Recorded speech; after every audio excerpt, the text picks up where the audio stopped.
Okay, this is a quick tutorial video of how to set your trend system up using the IQView4 interface.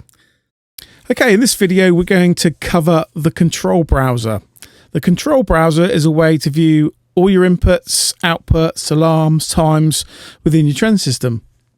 Okay, before we start, I'm just going to go over what some of these inputs and outputs could be and explain what the symbols look like for these inputs and outputs and some of their terminology. Okay, first off, we're going to look at sensors. A sensor can be anything from a room temperature to a wind speed to a light level.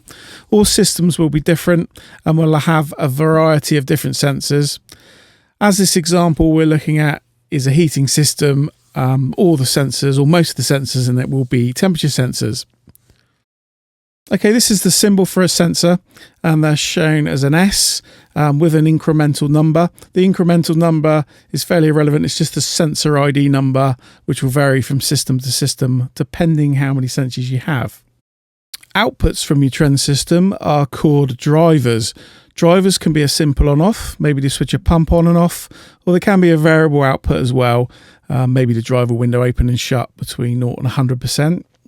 This is a symbol for a driver.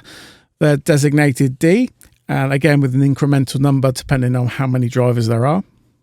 To make adjustments to your system, you use adjustment knobs. This is the symbol for an adjustment knob, and they are shown as Ks.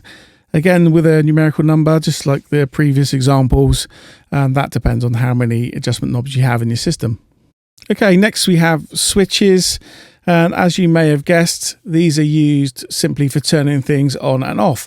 This is the symbol for a switch, and they're shown as Ws. Okay, there are a few other types of inputs and outputs. We're not going to cover those in these videos. We're just going to concentrate on the four we've mentioned. They tend to be the ones that are used most of the time. Okay, let's go into Control Browser, touch the icon, and we're in the Control Browser page. Okay, as you can see, we've got a full list of all our inputs and outputs, adjustment knobs, sensors, drivers. We can scroll through these using the cursor keys on the right. They're not in any particular order as yet, and everything is being shown. Okay, you can see on this list, we've got a sensor called FF Office. FF Office just stands for First Floor Office. It's just a text that's put in at commissioning. It can be anything, but you can see the sensor icon that we explained earlier, the sensor number, and of course the temperature itself, which is nearly at 20 degrees. We're just going to go over to the sort and filter page now. Here we can filter out certain items. So for instance, if we just want to see sensors, we can hide all the rest of the inputs and outputs. We can also sort out everything in order, numerically or by type. Okay, so let's turn off everything else and just leave the sensors and see what that looks like. Okay, you can see now in the control browser list, we only have sensors listed, so it makes it much easier to scroll through and find the sensor we're after and see what that value is. Okay, that enables us to go and look at sensors and their values, but let's say we want to adjust a parameter. Okay, let's go back to sort and filter. We're going to filter out everything else apart from our adjustment knobs. Then we're going to go through the list and adjust our first floor office temperature set point.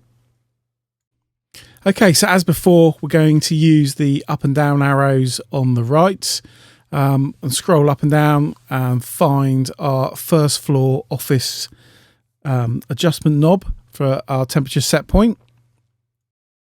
Okay, you can see that's K3. So to adjust that, we're going to touch that box and go into the editing screen.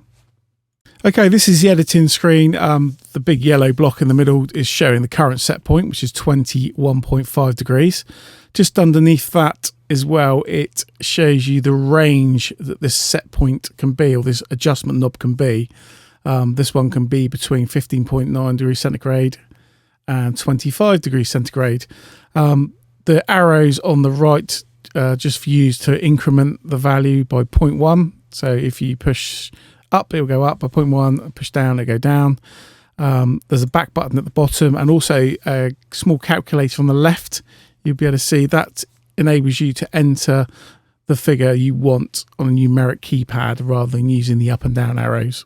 Okay, so we use the down arrow. We'll take this set point or adjustment knob down to 21, hit the back button, go back to the control browser, and you can see the Office, first of all, set point K3 is now adjusted okay, and we're now at 21 degrees.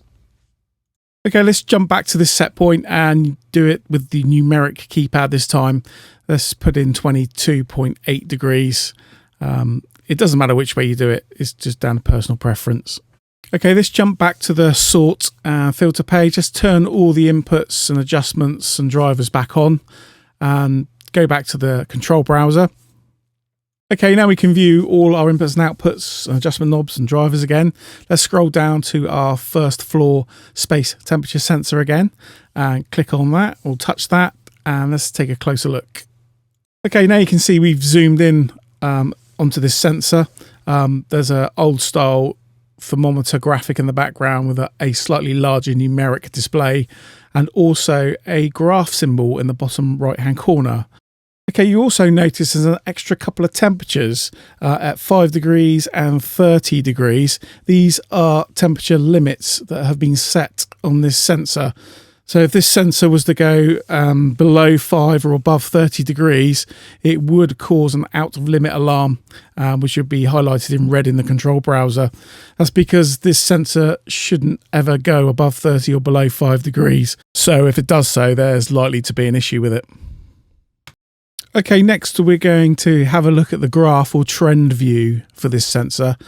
Let's go ahead, touch the graph symbol. It takes us to a page, a graphical page of showing all the data logs for this sensor. You can touch the screen and draw a box around a specific area to zoom in. You can zoom back out again by hitting the 100% button. You can also go and hit the list button. This will give you a numeric readout of all the data logs that have been recorded. So you can go through and look at that in a tabular form. Again, as with most pages, you can use the arrow keys on the right to scroll up and down. There's also a couple of useful keys or buttons below the latest and earliest. The latest key will jump to the latest recorded figure and work backwards, and earliest vice versa. Okay, that's it for this tutorial video. I hope you found it useful. As always, please leave any comments on our YouTube channel or any comments on our website, or send us an email, give us a call. We're always happy to help with these things. Thanks for watching.